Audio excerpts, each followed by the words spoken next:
Hi guys, I hope you are doing well. So I'm just learning something here, or realizing something here about worship, that we don't worship God just because we want something from him, but we have to worship him in truth and in spirit.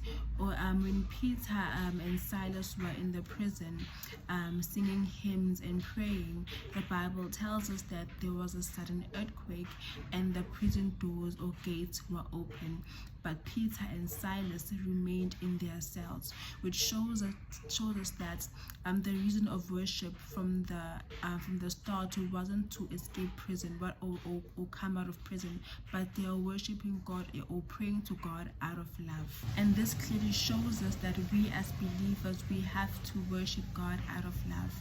Let our worship come from our heart and not worship God because we want him to move in a certain area or situation of our life. Let worship be an everyday thing to God, not only a thing that you can use just because you want him to do something.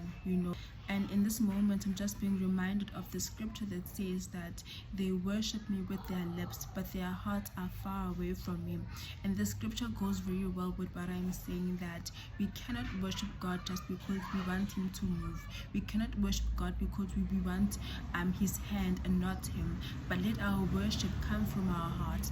Let us worship him in truth and in spirit. So yeah guys, with that being said, let our motives for worship be pure and worship God out of love. Let our worship come straight from our heart.